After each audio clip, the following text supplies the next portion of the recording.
Thinking Basketball Podcast. My name is Ben. Welcome back to another episode, and this is yet another emergency episode. If you've been keeping track of my need to spontaneously record halfway through the week because so many things are happening, maybe now that we're going to get to the conference finals, this will be the last time we do this. Who knows? But if you missed our regular Tuesday show, we had that with Cody. Cody will be back next Tuesday, I think technically to preview the Eastern Conference Finals, which doesn't start until Wednesday, no matter what happens today. The Eastern Conference is like, we need some time off. We need a break from the people and possibly the podcasters. So we'll be back on Tuesday to do that. But now, can I butter you up as I start here, Rob? Longtime fan. This is one of those things where it's like first time caller, long time listener, except you're on our podcast. It's sort of reverse. Just like Sports Illustrated, The Ringer. I think one of my favorites in the industry, Rob Mahoney. And if you haven't heard, by the way, Rob's podcast lately with this guy, Zach Lowe, who took a long break and is back, I can't recommend those enough. Like, Rob, when I listen to you and Zach podcast, I feel like the rest of us should just stop and just be like, you guys take the reins, take the lead. See, now we're walking the line between, I do like being a little buttered, but this is quite a lot of buttering that's happening here. You're very kind. I appreciate the invitation. The feeling is mutual. I'm excited. I'm thrilled to be here to talk basketball with you today. But you're saying I maybe have over buttered the toast. I mean, it happens. I think ultimately, look, you can over butter. You just come with some jam over the top. You're cutting the fat with sugar, maybe even a little sprinkle of salt if you're really into that sort of thing. Yes. I think we can ultimately find our balance here. Yes. Now this is Cody and I secretly just want to talk about food the entire podcast. So you're right up my alley. Basketball, forget it. Let's talk about a different variety of jam on your bread. All seriousness, let's start with OKC Denver because they just pushed it to Game 7 last night. Amazing. Absolutely amazing series. The first thing that I wanted to throw at you is I'm just floored by the level of play in this series. And I feel like maybe because some of the three-point shooting is dragging it down a little bit because Michael Porter Jr.'s got a shoulder and he can't hit his shot, or maybe Russell Westbrook is set on ignore too often and he's taking all these corner threes. I feel like maybe it's being lost in the shuffle how incredible this basketball is. I don't know if I've heard a single broadcaster in any of the games. There was one game, it might have been Game 3 in Denver. There was just one game in this series where it's like, I can't believe whoever's calling this game isn't just courtside every 5 minutes going, I can't believe I'm watching human beings do this. How do you feel? Is this one of the better series you've seen in the last couple years? Are you watching it and going, I can't believe how good these teams are? Tell me about what this is doing to your life, because it's taking years off of mine. I mean, I'm over the moon. It's very much the Western Conference that I grew up with, which was the Mavs and the Kings and the Spurs and at some points the Wolves of like the early to mid 2000s, just slugging it out with each other in the first and second round. And you would get these amazing 7-game series of like, it really feels like one of these two teams is going to be the eventual champion. I don't see that to be dismissive of whoever comes out of the East, but this is really high level basketball. And even with the shooting aberration being part of that, it creates so many interesting tension points that then Nikola Jokic has to navigate. Shea has to navigate. J-Dub is trying to navigate, but in some cases, like running straight into the wall. Like all of that's interesting too in its own way. And so like you almost don't want them to hit all the shots. You want there to be moments of genuine struggle where we're seeing players who we respect their abilities and we've seen what they can do have to unfurl like entirely new aspects of their game or crack problems in a totally different way. Yeah, that's such a great point. There has been great shot making in this series, despite what we just said about the shooting. I think we'll talk about the shooting a little bit more in a second, but you have this dynamic where on both sides of the ball, we literally have two videos in production that we can't figure out how to release because the series keeps going back and forth about how the Nuggets are defending Shai Gilgeous-Alexander and tilting everything toward them. And I want to pick your brain a little bit in a second about David Adelman and the way they're approaching that and the cards he's played in this series. And then on the flip side, the Thunder and the way they've tilted their defense toward Nikola Jokic. And then both of these MVP candidates who were kind of panned earlier in the series are now solving these defenses. And part of the way they're solving it is, there's no other way to describe it, just like unreal shot making. I mean, they're both like, Shea, I think, is being slightly criticized in the series. He's averaging like 28, 7, and 7 as we record this. But, you know, I think he's 54% on all his mid-range shots. And it's just kind of like that mini Michael Jordan impression he does where he's like, okay, you're double teaming me, but I'm going to spin and get back to this other shoulder and hit this. And you gave me 6 extra inches on a pull-up, so I'm going to take this from 17 and drain it. On the other side, Jokic starting in game 5 was just like, oh, I know what I need to do in this series. Yeah, I just need to make one-legged fadeaway threes. That's it. It's just totally normal that humans can do this, Rob. I think they're coming at it from different places too, just in terms of the experience curve. For Jokic, it's a little more getting the lay of the land, finding your spots, ultimately acclimating to the series from a place of experience and kind of like having lived through dynamics like this before. Yes. And Shea, we're seeing grow as a creator under like intense defensive pressure in real time. And he, of course, he's always been a big time shot maker. We saw that all throughout the regular season where literally no one could stop him 82 games through. Now he's finding it, in zones, in crowds against a Denver team that has really played and punched high above its level defensively from what we expected. And I think executed really crisply, in part because they're such a veteran group. And so to see Shea grow in that part of his game, I think has been such a fun part of this series. And if anything, I would say our impressions, and I say our kind of as a general basketball culture absorbing this series as we go, of Shea have probably been a little depressed by that start. It was like some quirks early, some clutch time quirks in particular. Like I was just like, wasn't quite sure what he was doing in some of those situations. Since then, he's looked incredibly polished. He's looked incredibly balanced, even while fighting through what looked like some kind of hand injury. I would say the only like discrepancy between those two guys is when Jokic has the ball, I get that sense of steady and control as far as like a team offense level. And from Shea, I get it in terms of his ability to hit those shots. And everything around him is so variable right now that it's hard to trust the Thunder offense through some of these like swoons that they go through.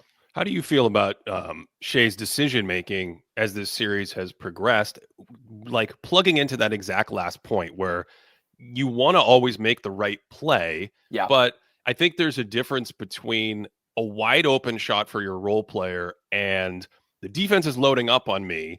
I kind of want to make the right basketball play, which is to move it and let that side of the floor play like 4-on-3. But there isn't technically like a great shot over there. So I'm being loaded up on and I swing it. And all of a sudden, Rob, I don't know if this is giving you the yips, but all of a sudden, like Lou Dort's taking a contested 29-footer with 13 seconds on the shot clock. Maybe that's not what we want. Maybe not. I think ultimately, look, I think we're all of two minds about this, as are many stars in the league, as are like anyone who has played basketball before, right? Like you want to make that right basketball play. I think the reason why, if anything, Shea could be a little pushier in terms of navigating and fighting for his own offense. Yes, those are tough shots. Yeah, they're coming in crowds against multiple defenders. He's getting to the rim pretty effectively even still and drawing fouls, I think, more and more successfully as we go, as far as like creating that contact that's actually going to be called in this series. And what gives me hesitation on the weak side is not just the shot making. It's not just, Lou Dort having the kinds of games where he misses a bunch of shots or Chet having the kinds of games where he's a little too perimeter oriented.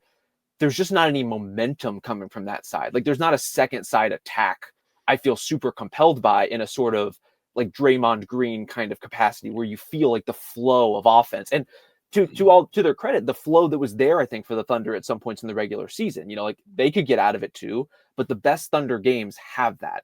And they have that momentum and that synergy. And the Nuggets have done such an exceptional job of rotating around, of zoning up that weak side to a point where like the driving lanes don't seem to be there from the weak side. And so there really isn't an alternative but to let someone like Lou Dort take a 29-footer. And that's just going to be your possession if you swing the ball out that way. See, this is where I have to bring up Cason Wallace because I'm compelled to bring up Cason Wallace every podcast at this point in time. I would be bummed if you didn't. Yes. But honestly, in this series, the difference in his skill set between someone like Lou Dort is exactly this ability to attack a closeout or make a couple dribbles and finish maybe better than most of the Thunder play. Like we have to talk about the Thunder finishing in a second because I think it's been a sort of a subplot throughout the series that bubbled over in game 6, but he can put it on the floor and attack. He can make a shot from the outside, or he can put it on the floor and at least like feel like you're continuing that advantage that you're talking about. And that's different than the ball hitting the second side and Dort moving it or stopping it. Chet Holmgren has his own skill set, but again, it's not the same thing. I think the real Thunder player we've been looking to do this is obviously Jalen Williams, J-Dub. He has the speed to do it. He has the skill set to do it. We have seen some plays in this series where they're zoned up on the weak side. You have that micro advantage. The ball hits him, and then it's like, bam, Yes. There's the Jalen Williams we know with the speed, carving into the paint, collapsing the defense, and either finishing or making a play that way. But I just haven't seen maybe enough of that to feel like, hey, there's like other stuff when you load up on Shea that's good for the Thunder. I think the speed part is really instructive there, because you're right. When he goes quickly, and I say on the catch, but really it's starting before the catch, really geared up and ready to attack. Those are really successful possessions. When it's not there, the Nuggets are responsive enough and athletic enough and quick enough to at least meet him around the basket. And one thing about J-Dub, who I have a ton of respect for, I think has obviously not scored well in this series, and that's one of the most important things he has to do, and so he's naturally going to get a lot of criticism for that. Overall, I think has played a pretty good floor game and all-around game and defensive series against the Nuggets, but he has to score. And one of the quirks of his game is he's just not a great contested finisher. Like, it is just kind of baked in to his skill set right now that he has trouble in exactly that situation. So if he doesn't go fast, he's going to struggle in that way. Rob, it's like you're reading my notes. We haven't discussed this. I was literally going to mention right now, Jalen Williams in this series. I looked it up. He's shooting 43% inside 6 feet on heavily contested shots. 43% inside 6 feet on heavily contested shots.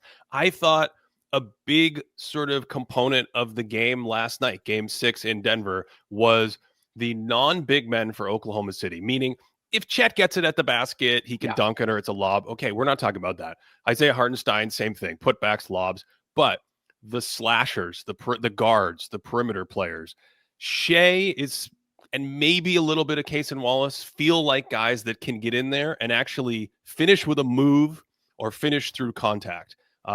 It's not just Jalen Williams, but Jalen Williams is obviously a huge part of this team, a huge part of this offense, a huge part of this series.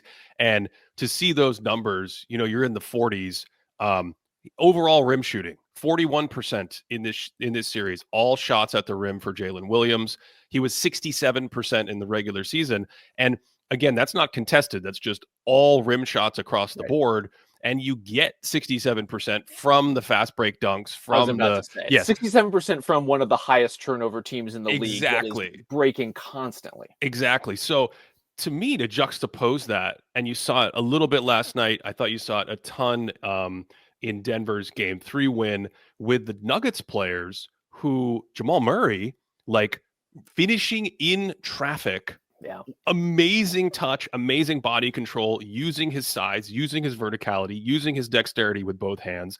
And then even someone like, we know Aaron Gordon has the athleticism to do that, although he's kind of a big.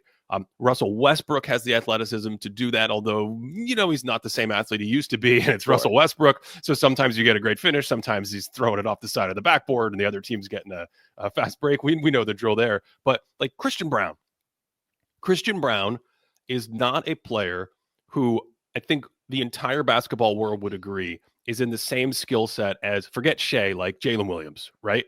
And yet, Christian Braun, straight line drive, take off, get vertical, shield yourself with your body in the air, and then finish through traffic. He has done that a number of times in this series. And for a series that has turned out to be this close, that sometimes feels like the difference, because it goes back to where we started. If the defense is loaded up on Shea and you get a little alley, if you're Aaron Wiggins, if you're Lou Dort, if you're Jalen Williams, especially, all these guys, you have to be able to finish if there's a body around. Yeah. And it's night and day where you have Denver finishing into guys like Isaiah Hartenstein and Chet Holmgren at the basket. And you have sometimes the Thunder players kicking it out when they see Jamal Murray or Russell Westbrook rotated in front of him. That's just been such a big subplot to this series to me. And they're Thunder players who play bigger than they are in other respects. J-Dub is one of them. Alex Caruso is obviously one of them. Like they're surpassing their size in many ways. This is not necessarily the area where they do that. And Christian Braun, I want to give him credit too. It's not just the driving from the perimeter, full extension, like athletic plays like that you're describing, nor is it all the transition stuff we know he can do, where he's such a weapon just getting out on the break from a pure effort standpoint, creating baskets. It's also the dump offs in the dunker spot or just around the basket from Jokic, where he is finishing like a power forward. He's biding his time. He's waiting it out. Again, shot blockers all around, just going up incredibly strong and finishing. And so, yeah, there's all of these different elements at play. Some of them are kind of tangible basketball things. Some of them are more psychological things. Like, how does that change the way a defense guards Christian Braun when everyone on the floor knows that he can do that, versus how are they guarding Michael Porter Jr.? How are they guarding J-Dub? How are they guarding Chet, who I agree with you about Chet that, like, he's always going to have access to the lobs and some of the easy stuff that comes from being his size. He has to find a way to contribute to the hard Thunder possessions in the half court beyond just, is he hitting his threes or not? Yep. And he's kind of fallen into that trap, especially during some of the tensest moments of these games. And that's going to be his kind of like progression over the course of the series and his career. Is like, how does he find those baskets? This is how good I think the Oklahoma City Thunder defense is. I think this team has been the championship favorite and can still win the title, even with these limitations in the role players. 100%. That's how insane the defense is. But I think you're so spot on, because there have been moments in this series, especially when Denver gets on a roll. We've seen it in prior wins. We saw it last night in Game 6, where the ball finds its way near the basket. And one of the ones I'm thinking of is, even though I think he does a better job downhill finishing, but it was Cason Wallace, and he was near the dunker spot. Caruso's been in this position, and they're guarded by another small player. Yeah. And they just can't get anything reasonable toward the rim. Like, even if they either don't shoot or when they shoot, you're like, what was that? Chet had one, and Chet's like really long, 7.5-foot wingspan, and he can finish, as we said, but he had one where there was some traffic. But you just don't think of Denver as a team with vertical rim presence. They've struggled with this defensively all season, and yet last night Chet has it, Cason Wallace has it. They get it in traffic. They turn, they just throw up something wild off the backboard, and it's a total miss. Juxtapose that with one of the first, I think it was in the first half, one of Jamal Murray's earlier baskets. He catches it or backs down or something. He gets near the block. The double team comes from the baseline. It might be another small wing Thunder player. And Murray executed this subtle but brilliant like step through, where he's using the pivot feet. He's using his core strength to stay stapled to the ground. The help comes, and all of a sudden he comes out on the other side with a layup. And it's that level of skill. This is where we're at in this series, where it's just like shot making, finishing, definitely offhand finishing, using your body properly in traffic. We can talk about the 3-point shooting variance and the luck, but it's also this subtle component that's the difference between the series being over and Denver maybe advancing into the third round. I think Jamal's ability to carve out those sorts of possessions is incredibly unheralded. And frankly, if his name was Kyrie Irving, I would not be able to escape the highlight reels of Jamal Murray's finishing in this series. Like the backhanded layups he's been able to convert, the footwork as you're describing, it's been insane. And that's not always part of his game. It's certainly one of the first things to go when he's having injury troubles or like fighting his way back from some lingering injury, as has often been the case throughout his career. But we're seeing a really comfortable, clearly like a really mobile Jamal Murray make his impact on these games in a way that I love playoff Jamal's control and feel. And like, it's one of those things where he doesn't just have like chemistry with Nikola Jokic. There is a harmony to the way they operate, where I just have not seen him force anything in like 2 weeks. And that's a crazy thing to say about a point guard with his usage. I think he's been incredible. I was actually going to ask you about this because, like me, you have a long history and reputation of ranking players. You used to do a great job. Not by choice, by the way. But I hear you on that one. Find us sometimes. Yes, exactly. But you did it at Sports Illustrated. You're part of the Ringer Top 100, and it's a great resource. And that there's at least a body of thoughtful people putting out a dynamic Top 100 list. But like me, you're just one person on this. You must sometimes look at the list and be like, oh, I disagree on that player, or I would have that higher or lower.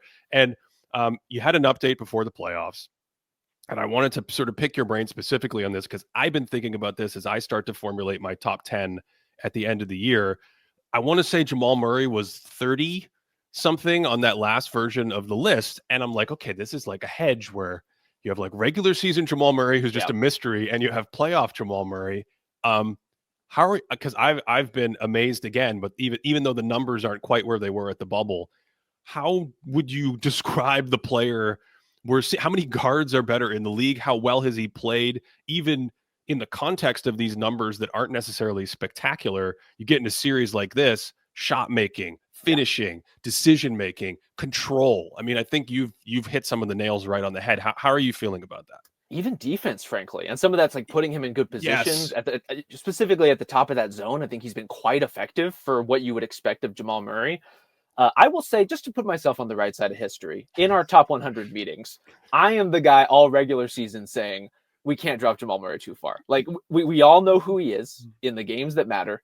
And I've seen it enough times. I just will not be fooled by literally anything else he would do in the regular season.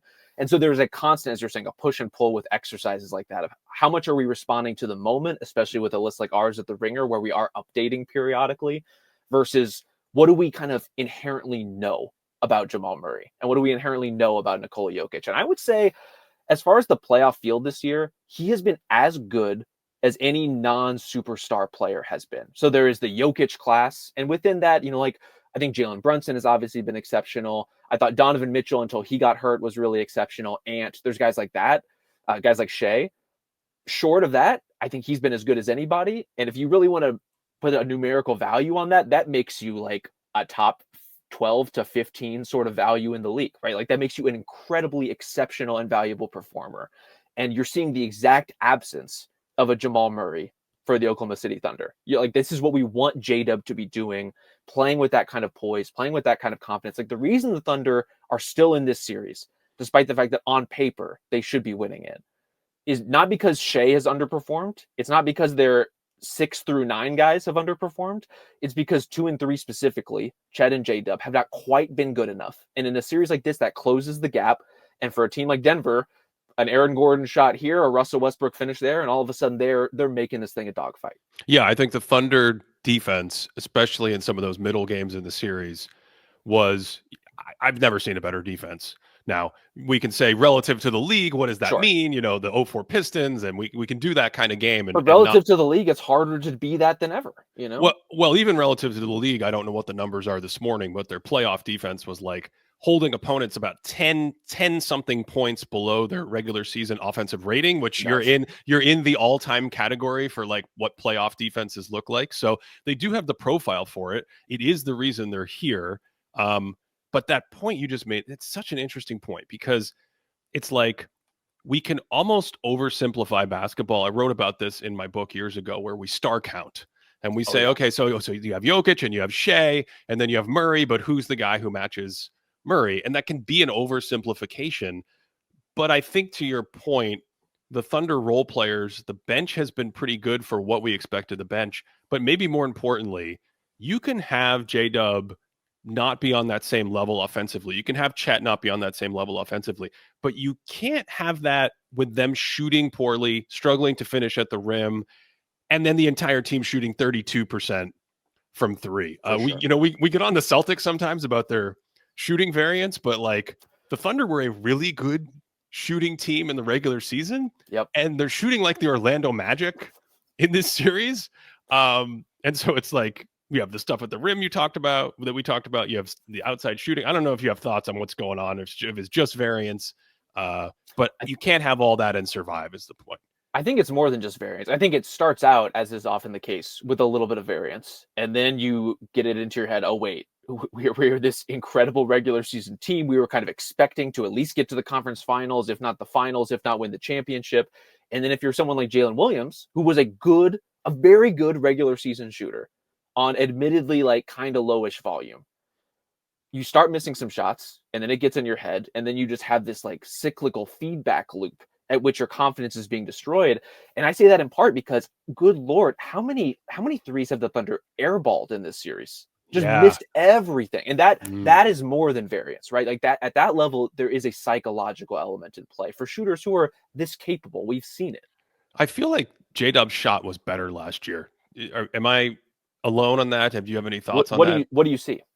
Well, I think overall his offense might have been a little crisper, but it might be because of the shot. And there were stretches last season where he could take over the game with his shooting, basically. He'd get in a rhythm, and that mid-ranger that he loves going right to left across the paint where he gets to his left hand, he would drill 3 or 4 of those in a row. And then he'd come down, and if he's open on a kick, he'd knock that down. And then he'd come down, and I feel like I've been seeing him do this in months. He would come down and hit a pull-up 3 or 2 in rhythm, right? He's really fast with the ball. They're in semi-transition. He's feeling good in this game with his shot. I remember one against the Knicks where I think he had like 38 or 40, totally took over the game in the second half. And he's running down the court, pull up 3, bang.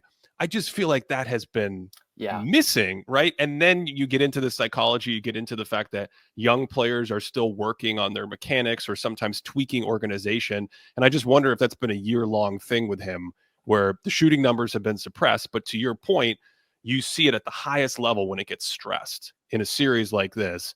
And again, you have to give so much credit to Denver. I want to talk about, of course, David Adelman in a second, but like to put yourself under that microscope, to put a player under that microscope, and as you said, air balls, like lots of air balls.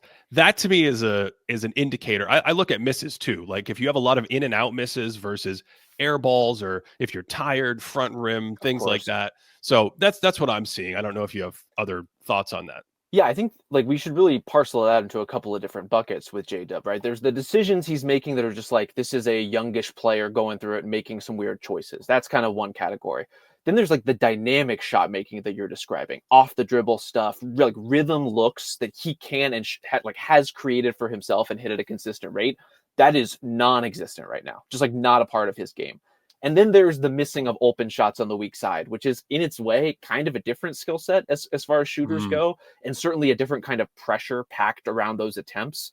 I would say in some ways it only gets worse when Shai has 29 points in a game, right? Like if you know a Shai shot is a good shot, as we've talked about earlier on this pod, on nearly every possession, if he wants to force it, then him kicking it to you, you better make it worth it. And right now, J-Dub is not making it worth it. And I think that like the compounding factor that he's also not a very dynamic scorer, that's just a brutal combination for a guy who, again, I trust can be both, but has not been both consistently enough, not just in this series, but in the playoffs overall for his career so far.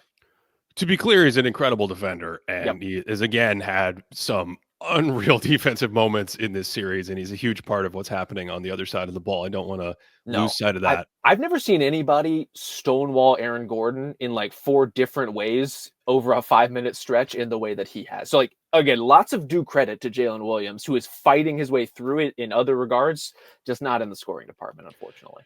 So do you buy into this sort of experience criticism or argument against Oklahoma City? Because that's one that I've never really sort of been able to swallow myself, because Jalen Williams is old enough to make some of these shots. In fact, I would say both him and Chet are old enough to be superstars in the NBA. And I think they have enough experience at this point to not necessarily chalk all of this up to experience. Now, of course, the more lumps you take, the more reps you get old. Like a lot of stuff happens, especially these days in the NBA, between being 23 and 28, right? A lot of stuff happens. But to me, the overall architecture of this team, experience is not necessarily this giant roadblock that it's painted out to me. But you did get into some really interesting stuff there that is, I think, sort of specific to maybe him being young. So where do you land on that? Are you sympathetic to that?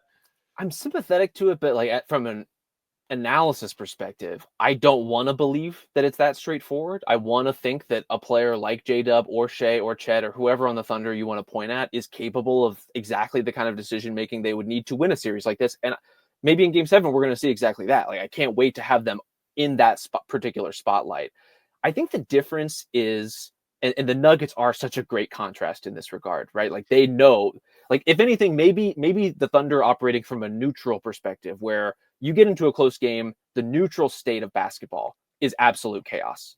And there are some teams who have it together enough where they are kind of elevating and they are a little more refined and they're a little more balanced. And the Nuggets are that in a way that the Thunder are not. And they know their roles. Exactly. Right? Yeah. And some of this is like, we talk all the time about every possession in the playoffs matters, and taking care of those possessions is really crucial. The Thunder do that in some ways. They're such a low turnover team. They obviously create all these other opportunities in terms of the turnovers they force for the Nuggets. but you'll see parts of possessions matter too. And with Denver, especially the later you get into these games, the initial push is hard and aggressive, and they're looking for things. And as soon as it's not there, they're rerouting so quickly back to Jokic, back to Murray, back to the guys who actually need to be handling the ball. And with the Thunder, if anywhere I see that inexperience, it's in that like little bit of lag time between operating with the kind of crispness where you could do 4 different things on a possession to maybe like 2.5 things on a possession. And sometimes that is all the difference you need between the kind of forced middle ground desperation 3 for one of your role players versus something of actual substantive, like foundational value to your offense. Yeah, that's such an interesting point because Brown and Peyton Watson are really young. Yep. And even though Brown gets sort of like this credit by association from the 2023 title team where he was like the 7th or 8th, right? He was one of the last guys off the bench, and he had 1 or 2 really good games in the finals. He was on training wheels. Yes, exactly. That's different than what he's doing now. Yes. But he's in his 3rd year. He's still young, but his role is so defined, and he's done such an incredible job at filling that role that, to your point, that's a different thing. I can't stop thinking about the neutrality is chaos. What a vintage Rob Mahoney is. I appreciate it. Yes, I'm so glad we got this recorded. That's like really sort of, I think, summarizing in many ways a lot of what we've talked about with the dynamics of these 2 teams right now and these 2 players. I want to put a bow on this and circle back before we talk about coaching and then maybe some other series. The Nuggets, we know, struggle defensively throughout the year. When it comes to defending, I'm just so fascinated by this rim protection stuff because this is always a weakness. This is not how they defend.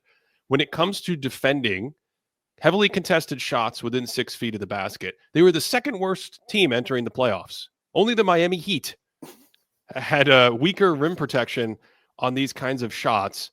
They gave up shots in that heavily contested inside 6 feet zone at about 53% on the year. 53% on the year overall, 52% against non-big men. 53% overall, 52% against non-big men. In this series, the Thunder are shooting 44% against them. God. Inside 6 feet on those shots.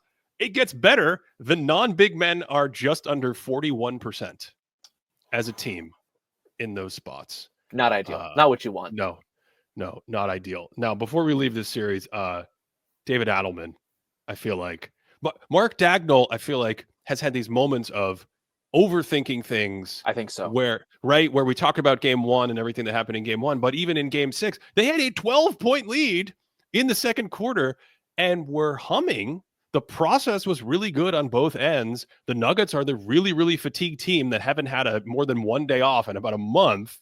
Right. And I don't know if you remember this subtle little moment in the game at 2:58 of the 2nd quarter, he all of a sudden goes to a zone out of nowhere. He goes to a zone. And now Nikola Jokic is getting catches that he doesn't normally get. He's getting mismatches he doesn't normally get. My assumption is this was designed to protect Shea with his foul trouble. I think so. But ironically, the zone put Jokic against random guards. And then Shea, it was a loose ball on the other end. Shea gets his 4th foul anyway. But there's just these little moments of like, are we overcorrecting for things versus David Adelman is just like, he's on fire. When to zone, when to not zone, how we're gonna adjust our coverages, the lineups. Julian Strother was a perfect stroke last night. So I just wanted to give him some flowers and give you the floor on that too. He deserves a lot of the flowers. And I want to walk the line with this a little bit because on the one hand, David Adelman has been really, really good in exactly the ways that they have needed him to be. He also has the benefit of having this veteran championship team that does know how to play together, that does know how to rotate off of each other. Like, he has an opportunity that basically no other first-time head coaches get. And so he's working with that, but he's showing that if you give someone like David Adelman that opportunity, they are going to pull all those right levers. And not just within those levers, but like they have taken apart the dashboard and rewired the whole fucking thing. Like, it's not just man versus zone. It's, we're running 3 different kinds of zone. Yes. And even our man concepts are like hybrid zone coverage in and of itself, to the point that we are just disrupting the Thunder's ability to even recognize what they are working against. That's an incredibly powerful place to start. Like, his riding the lightning with Russ and Michael Porter Jr. and every other Nuggets role player in this series is insane. Like he has gotten, I think, about as much as you can out of those guys, given their various circumstances and injuries, without leaning too much on any one of them at any one time. That's a really difficult juggle to do. It's also a really difficult juggle to do with just like from an ego standpoint, marginalizing a guy who's that important to your team in a moment like that. The Nuggets have gotten away with all those things. So I think they're pretty bought in, and they're pretty bought in because what Adelman is doing is working on a really consistent clip. Yeah. So many coaches are so good at X's and O's or understanding a scout in a series and, hey, we should try this. We can throw this at them. But to your point, to be able to do it on the fly and manage the egos and push the rotate, like, oh, we're going to try this rotation. We're going to throw this sub in there at this point in time. It's been an awesome sort of quick run for David Adelman at the helm. Of course, it's in his blood. His dad is one of the greats. No doubt. Yeah. And also, I hesitate to doff the cap to NBA ownership too often, but like maybe the Cronkies were right. I have a lot of respect for Michael Malone. I've never seen him tactically navigate series in the way that David Adelman has. Like, he's just a totally different kind of coach. Yep. I don't know if the Nuggets would be in this position if Michael Malone was still their head coach. Yeah, I think it's clear that Michael Malone would not have tried some of the things that Adelman tried. And you have to be careful about overreacting because sometimes you try stuff and it works, and sometimes you try stuff and it doesn't. And it's like, maybe it was a good idea either way, but we criticize the coach when it doesn't work. But I think it's pretty clear in styles they've been different. And Adelman is very much a player's coach, and he's going to ride with certain things. Whereas, I said Adelman. I meant Michael Malone. Yes, I meant Michael Malone. Whereas David Adelman is, at least to start, just like, all right, I'm gonna try this. I'm gonna try this. We're gonna do three different zones. It's been a lot of fun. Oklahoma City's offensive rating since game 2 of this series is 104. It's 106 when you remove the game 2 Thunder, religious, the thing that they do when they're like a natural disaster. Yeah. So in the rest of the series, it's been suppressed and 104. Now, a lot of that is in those games, they've only shot 29% from 3, but I think it's incredible to see the Nuggets again have this. In 2023, there was more writing on the wall for the defense being able to do this in the regular season and carry it over into the playoffs. This year, it's just like, hey, we're like the 23rd best defense in the league, and we're all a mess. But all of a sudden, we're in the playoffs. And I know. Yeah. It's very, very LeBron Cavs all of a sudden. Just like we thought this defense was dead in the water, but I guess not. And the rim protection part is so fascinating within that, because clearly they didn't just magically get rim protectors. I do think they've been so much better at stopping the ball, meeting the point of attack, constraining the space in the lane. And so it's in some ways less about like, I think Nikola Jokic has been quite good defensively for a lot of the series, but it's not as if he's been Dikembe Mutombo. It's just been, they are containing space so much better and containing thus the offense so much better. Yes. It's this series is a space war in different ways on both ends. And I think you're so spot on. That's exactly what the Nuggets have succeeded with. Even Jokic, it's not vertical. It's his positioning or getting his hands. He's getting his hands on a lot of balls, dribbles, passes, not at the rim necessarily, but in that like 5 to 12 foot area when you start trying to find the space that the Nuggets are taking away and forcing turnovers or mucking up actions like that. This is a great segue to something else I wanted to sort of talk to you about. If you go back to the merger, 1977, when the NBA and the ABA merged, basically every championship team follows certain large patterns. There's no like, and I think a lot of people think there's like a formula. Yeah, these 3 things are the only way you can win a title. That's what I'm talking about. I'm talking about how good the team is, what their profile is, what their star players are, what their pedigree is. We've basically never had a champion that doesn't fall in that category. And people try to point to outliers and they say like, well, the 2004 Pistons were weird and they can't. The 2004 Pistons, once they acquired Rasheed Wallace, were easily in this category of juggernaut team. They ended up having multiple All-Stars, multiple Hall of Fame players. So there's always even the 95 Rockets, they were the defending champ. They had Hakeem and Clyde Drexler, et cetera, et cetera. They were, injuries or whatever. Every team kind of follows this blueprint for the, you have to go probably before the merger to find like an outlier, like the 1975 Golden State Warriors. So since the merger, Okay. every team has followed that blueprint. There's only 2 teams left in the tournament that follow that blueprint. They're playing each other, the Thunder and the Nuggets. Every other team, if they were to win the title, would not fit in our conception of an NBA champion. They would not. In the merger. Have you thought about this? This is just wild what's happening. I've been kicking it around, especially, look, I mean, we don't know what's going to happen exactly in that Knicks-Celtics series. I suspect the Knicks will make it out at some point. But let's include the Celtics in this conversation too. On the one hand, as you outlined with the formula, basketball is clearly a formula-driven and star-driven sport. Like, if you hit these check marks and you have this level of star, that explains a lot about why your team is as good as it is. And we know all the reasons that's true, specifically in basketball relative to other sports. You play both sides of the ball. One player can dominate possessions. They can stretch out their minutes. All the stuff we already kind of have established. I think the direction of the league right now, and specifically its parity, runs a bit counter to like the great man superstar theory by which we usually understand NBA success. And I think it's going to ultimately explain a lot of what happens in these playoffs because of that. I think a team like the Nuggets, which is by contrast a more traditional contender, or the Thunder, a more traditional contender, they're always going to be there, but the doors open wider to these other kinds of teams to get into the mix. And that's where you're seeing teams like the Knicks, potentially teams like the Pacers. Obviously, if the Knicks win the title, and the Knicks could win the title, like, I want to make that very clear right now. What a sentence to say. They could fucking win. It's insane to think about, but they're obviously close enough. They've proven enough in terms of their late game execution. But if they do, it's not going to be because Jalen Brunson is a bulletproof player. It's not going to be because Karl Anthony Towns got like rid of every bad habit he's ever had. It's going to be because they strung together enough collective problem solving to be a somewhat flawed but ultimately successful championship team. I think that's where we are as far as the NBA ecosystem right now. Is if you are that and you get enough breaks, you could wind up with the whole thing. You don't have to be the Nuggets or the Thunder anymore.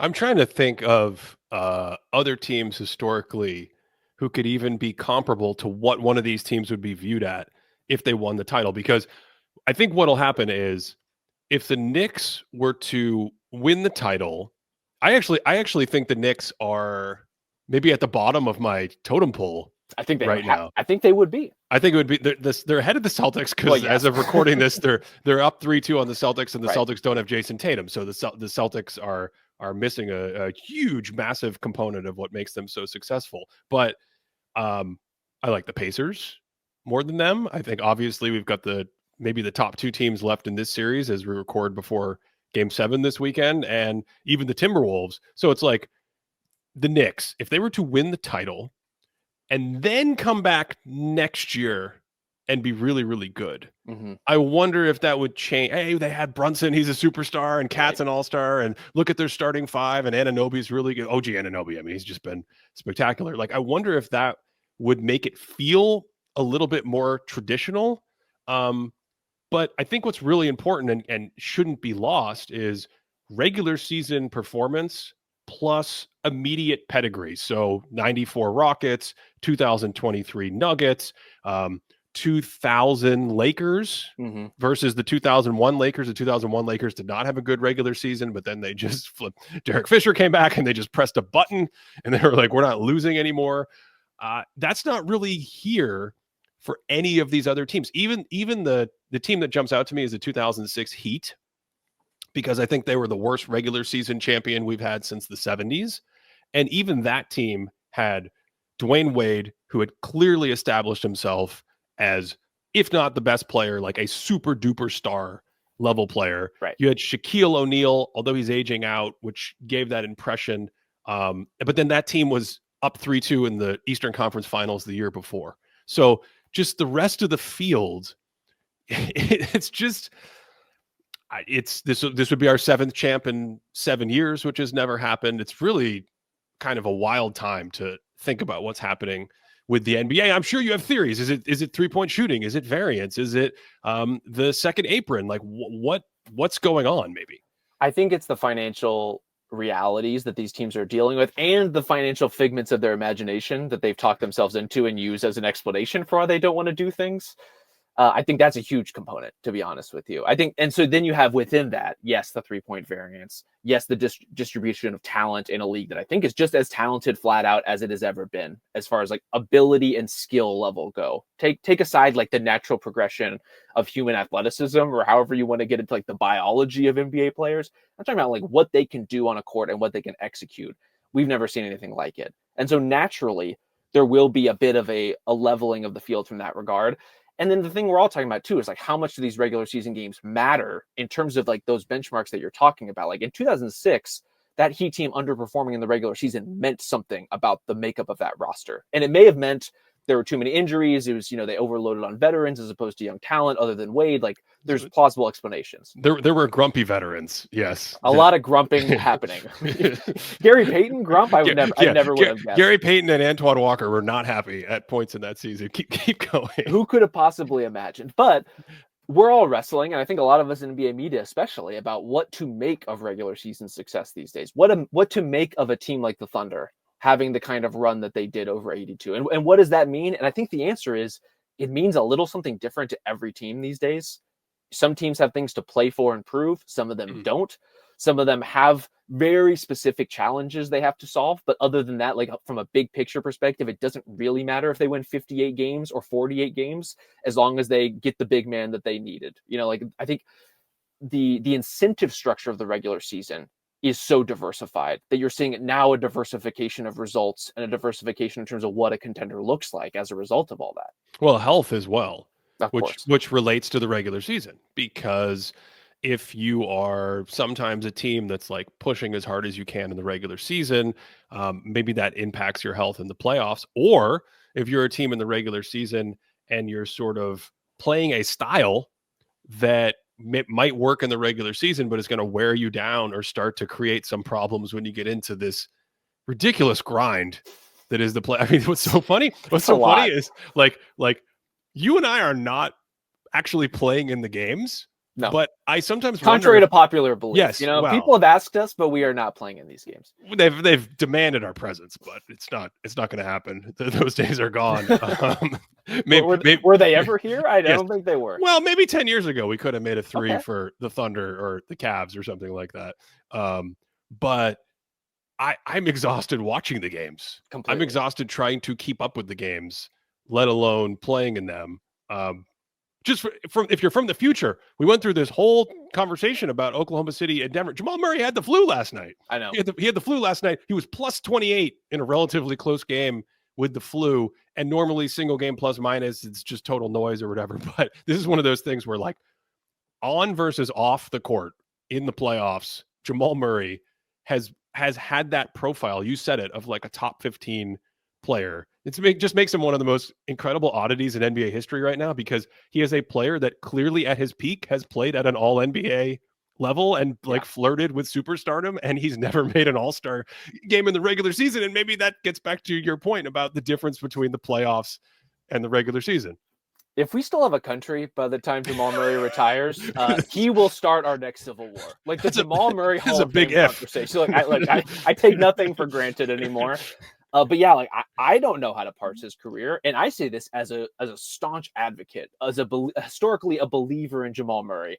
I don't know that I could, in good faith, at the end of his career, make the case that he's a Hall of Famer. I have no idea if he's going to get to that level or not. He's never going to have the bulk, not just production, but accolades of some of his other peers. And as a result of that, there's always going to be the conversation that the more and more we get kind of pulled out of this exact second in history where we're seeing Jamal Murray do that, people just aren't going to know unless they lived it. Like he's going to be one of those guys who 30 years from now, you're going to have to convince the young, like your kids or grandkids that actually Jamal Murray was this good.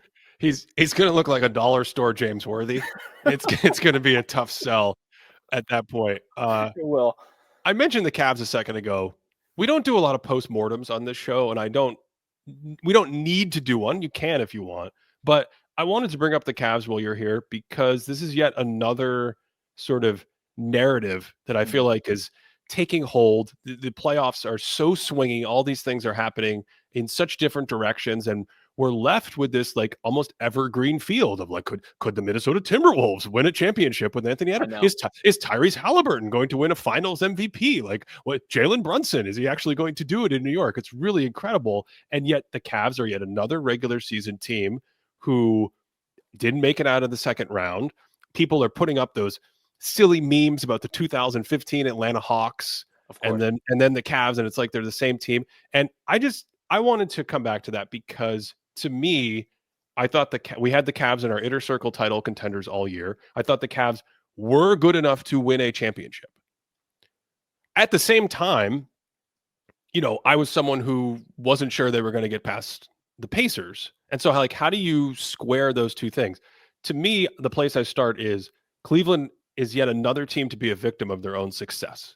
Meaning they did such a great job in the regular season. They did such a great job at reconfiguring that offense. They did such a great job of getting what you can out of the role players.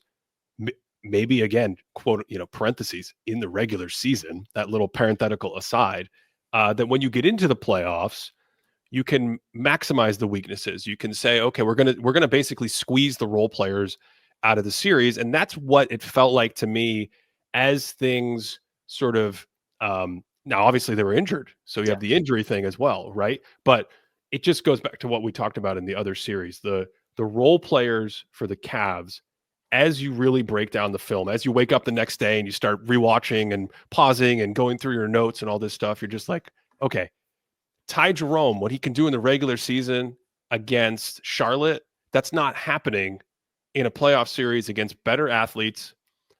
There's more force and physicality allowed right now. That probably is part of what's also happening with the rim finishing numbers that we mentioned earlier. A little more contact. You don't get those calls that you might get in the regular season. And then they get to scout you. They get to say, oh, you like the floater. That's your shot. So we're just going to take that away. What's your next shot? Oh, you don't have one? Goodbye. Thanks for playing. It goes back to what we were saying about spot up shooters in the other series. Like, there is a difference now more than ever between, I'll come back to Christian Brown because he played so well last night. I'm a really good defender. I'm really good in transition. I can actually finish when I get downhill. Yep. And I can make my threes. And not only can I make my threes, but didn't he make one off the dribble stepping back last night? Am I imagining that? There was a broken play. And I think you're right. You know what I'm talking about? I think there he picked was a up random rebound play where he got a kind of a weird, janky Christian Brown shot for what you would expect. Yes. And so to have that diversity and know that that's your lane and that's your role, but you have not the narrowest skill set ever, versus one of my problems with the Cavs all year when it came to like where they would be in the playoffs was, okay, I want to see that collection of Max Strus. They brought in Hunter. They used to have Niang. Dean Wade. I'm going to forget some of them because they had so many. Like this approximation of a wing and a spot up shooter, that was never there. And so all this is not necessarily to do a negative postmortem on them. It's to say this difference between the regular season and the playoffs. They were so good in the regular season, and I do think it made them one of the better teams in the playoffs. Of course. But when the margins are that small, right? When you throw an injury in, all of a sudden it's not like 1995. You can't just be like, oh yeah, the team with the superstars and the 65 wins is going to win. Yeah. And maybe my last thought here, I'm sorry, I'm giving you so many things, but it's all coming to me. This is unfettered. This is Robin Williams style podcasting. It's just unfettered thoughts coming out of my head right now. Maybe the last thing is, in the old days, maybe it was a little easier to get to that 60, 65, certainly 70 win mark if you had superstars. If your team was built around like, okay, let's see, Draymond Green, you're like fifth in MVP. Steph Curry, you're first in MVP. Oh, you also have Klay Thompson. And, Michael Jordan, you won the MVP. What's that? Scottie Pippen is also fourth or fifth in the MVP. That kind of team construction. Kareem Abdul-Jabbar's Bucks. These are teams we've heard about all year as the Thunder set the margin of victory record, the point differential record. They win 68 games. Very few teams win 68 games. And you go through history and you see that style of just, every night in the regular season, we can own you because we have these multiple guys who are just better than your best guy. Yeah. Now, I feel like it's scheme, coaching, depth. We've talked about fit, and maybe a team like the Cavs are a perfect example where, yeah, Donovan Mitchell is probably the closest they have to superstar, top 10 player. Evan Mobley's been great as well, but they're almost constructed more like the 90s Sonics, where, right, you have like a bunch of good players, you have depth, you have this crazy thing. And when you get into the playoffs, the 90s Sonics are one of my historical examples of a team that for about a 5-year period consistently underperformed their regular season numbers, their offense, etc., by a good amount. And it's just rare to have among 60 plus win teams, and maybe that's part of what's happening. I think look, you're right. That is a lot to chew on. I do Sorry. agree with you. No. I think there's a lot specifically with the Cavs. Like, I'm glad we're talking about Cleveland in this discussion because they feel instructive to a lot of these different points. Their lack of playoff success can be attributed to a bunch of different things, right? To those injuries, which I think have to be mentioned off the top, to the role player marginalization that comes with playoff basketball. Ultimately, what we're describing, especially when you think about Cleveland, like during the regular season, that is just a finely tuned piece of machinery. Like, they were interlocking in all of the right ways. They had all of the right components. And what separates someone like Christian Braun from someone like Ty Jerome is not just, oh, he's a bigger wing, although that's a part of it. He's athletic enough to not ever be marginalized out of a series in the way that Ty Jerome could be. He's not going to be picked on defensively. But if you sand down part of Ty Jerome's gear within the larger machinery, okay, like, you could probably survive that. But if you do that, and DeAndre Hunter is a simpler element in the playoffs than he is in the regular season, and Donovan Mitchell's on one leg, and Darius Garland's on one foot, and Evan Mobley's on one ankle. Like, there were a lot of different simultaneous things happening with the Cavs that overall their offense turns into throw away the machinery. Now it's Donovan Mitchell with a jackhammer. Like, this is all we have in order to carve out offense. It becomes compounding. Exactly. And so you're like, I think having different sorts of builds, and specifically if you have someone like Jokic, even someone like Ant Edwards, even someone like Tyrese Halliburton, relative to someone like, say, Donovan Mitchell, who's a great player and a great scorer, but a different fundamental skill set in terms of how he elevates the people around him. Donovan Mitchell's like primary elevating force for the Cavs this year was doing less stuff. Like, that is, I feel, instructive in terms of like who he is as a player. And I say that with great respect for the stuff he can do. That's such a great point. That is such a great point. And ironically, still, when these guys get in the playoffs, it's a history of lower body, mostly ankle, like these, just that style of play and demanding more from that. It happened. I don't know how Mitchell does it. I feel like Mitchell has a knee or an ankle every playoff series. He's trying to throw up 40, just that build and that style. And yet Jalen Brunson's playing every game with 2 sprained ankles. Yes. And somehow it doesn't deter Jalen Brunson needs to be in his own. Cody and I have talked about him in his little modern Iverson category of just like mighty mites that I love that. Yeah. He just needs to be in his own little category. And maybe if your Knicks championship thing comes to fruition, it'll almost guarantee, right, be Jalen Brunson just going off and going to another level. There's one more thought. That man will be a god. If the Knicks do win the title, we're not ready for the Jalen Brunson conversation that will result from that. I think as far as the Cavs part of it, before we move on like too far from the Cleveland element of this story, there's something like Jason Tatum's injury is painful enough as it is. Like, that's a tough break for a face of the league, a great player. Like, no one wants to see that happen. All that said, that was the one thing that everyone had said. If the Celtics have one injury to one guy, the Cavs window is right there. Like, they have positioned themselves for this exact opportunity. And the fact that Jason Tatum goes down and the Cavs are already eliminated, I think just says a lot about the way we need to recalibrate our thinking around teams like that.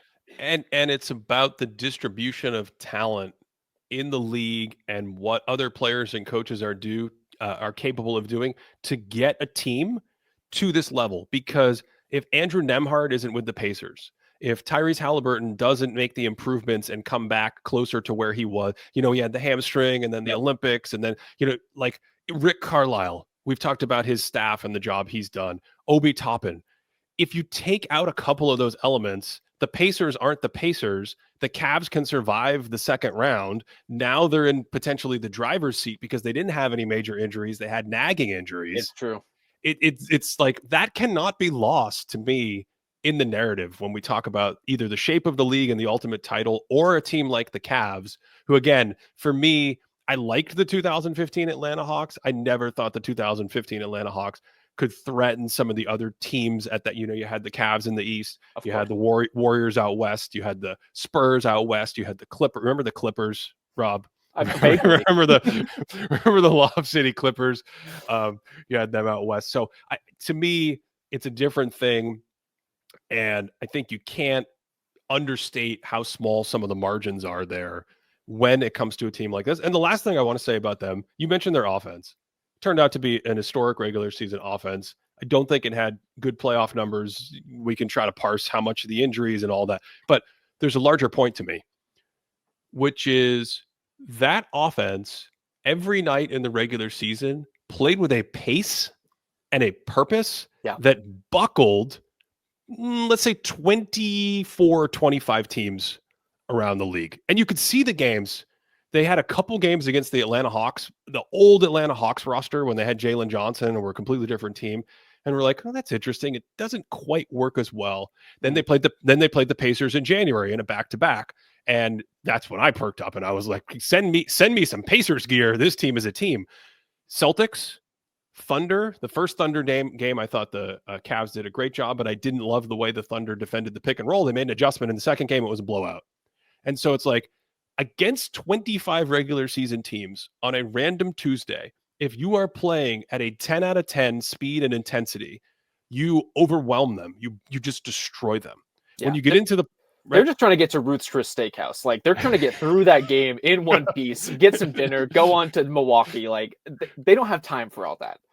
When you get to the playoffs and everyone is at a 10 out of 10, and everyone can scout you. I mean, one of the things Cleveland did this year as part of that offense was they put more motion in. We did some work in collaboration with the NBA, with their associate head coach, Johnny Bryant, on some of their offensive concepts. And they like to take a wing and they move the wing into the corner and they send the corner baseline cutting, and this mucks up the defense. And you got to the playoffs and we started to see it at the end of the year in one of the Celtics games. And it's like, okay, but if I scout that, and I know exactly what they're doing every night, and I'm playing at 10 out of 10. Coaches are now asking, you see it in the Denver series. Yeah. They are asking players to go, okay, here's what I need you to do. I need you to get in the paint, show yourself in the paint, and then if this player makes a pass back to your responsibility, I need you on the pass to book it like you're Usain Bolt and get back out there. And that is, in many ways, one of the biggest differences between regular season and playoff basketball right now, because it shrinks the floor, because the speed of the game picks up. And when you add in the officiating changes, that's allowed a little bit more physicality.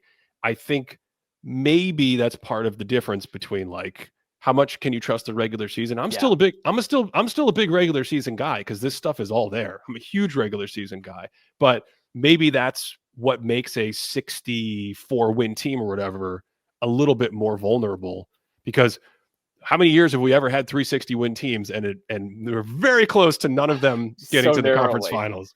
We may well get there. I think ultimately the value of the regular season is always going to be there, but it's going to be even more contingent on knowing what every team is after and how they're executing. Hashtag watch the games, basically. Like, I think the value of a 120 offensive rating in the regular season, just on its face, does not tell you that much, other than exactly what we're describing. They're clearly trying hard. They clearly have talent. They have synergized in a way that plays in this context. But you add that scouting element. And I think the biggest part of scouting is just triage, right? It's just understanding that guy Max Strus cutting baseline. Like, I don't really need to be freaking out about that right now. Like, I can just guard this space and we're going to do this handoff exchange on the back line and it's going to be fine. Yeah. During the regular season, Max Strus will fool you a couple times doing that. And your whole defense will break down because you turned your head to follow Max Strus. If you can take that away from a lot of these very coordinated, very successful regular season defenses, they're just in for a totally different world of engagement as far as how to create offense.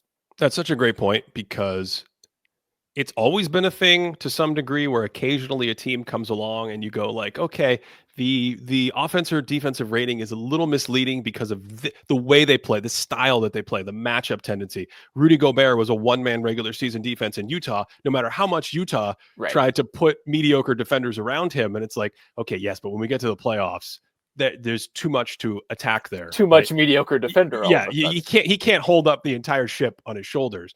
Another team I remember offensively doing a sort of watch the games deep dive on is the 2009 Cavaliers, who had a great offense, but then you get in the playoffs and you're like, okay, it's LeBron James and then what? Mo Williams, Delonte West. Is this the Wally Szczerbiak era? Was he still around then, or had he already moved on? Oh my goodness, he might have been on that team. I think JJ Hickson, Zadrunas Ilgauskas was still starting. Anderson Varejao. They're a great defensive team, right? But they had a 66-win regular season because the regular season offense was also fantastic.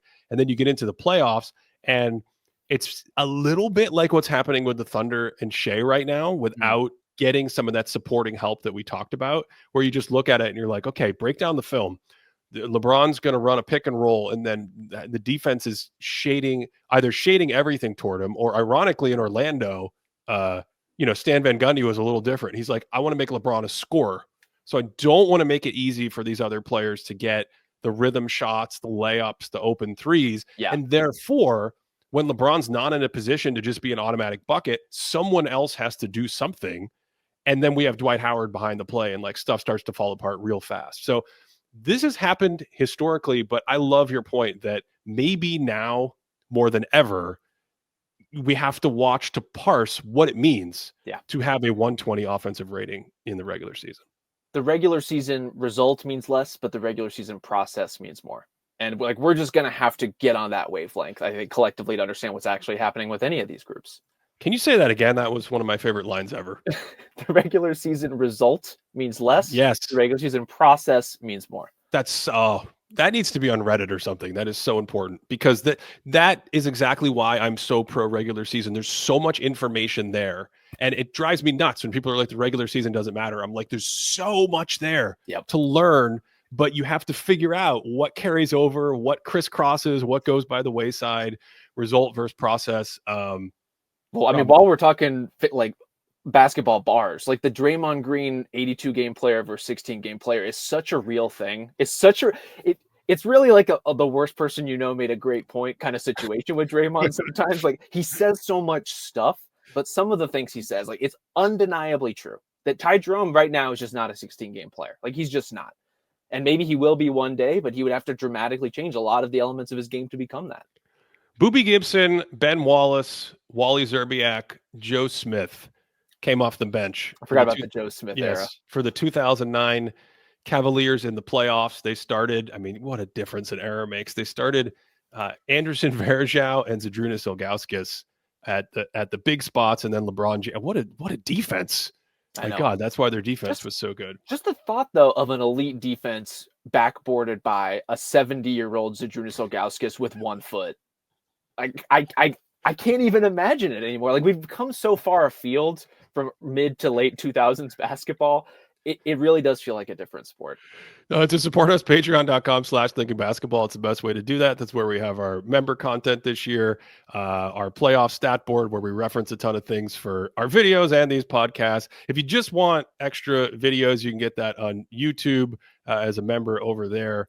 Rob, how did this feel for you? How did it go? This was a delight. I had so much fun just kicking through all this shit with you. Thanks so much. You got me with 72-year-old Zadrunas Ilgauskas. I might be underselling him. He might have been even older than that by that point. Well, that was an error. Do you remember this era where all the foreign players used to mislead you about their age? It was like a conspiracy about how old any foreign player actually is. They say he's 19, but we're wondering if he's really 23. It was really a simpler time, Just a lot of people trying to grift the draft process in many different ways. As a perfect example, I'm being told right now by the internet that Zadrunas Ilgauskas is 49 years old right now. Respectfully, no. This is just not right. Absolutely not. This is 2025. That makes no sense. No. He cannot be that close to LeBron James in age. Absolutely. This doesn't make any sense. I don't believe it, but I support whoever he has hired to doctor whatever documents are necessary. Thanks as everybody for listening all the way through on this one. And of course, hope you're having a great day.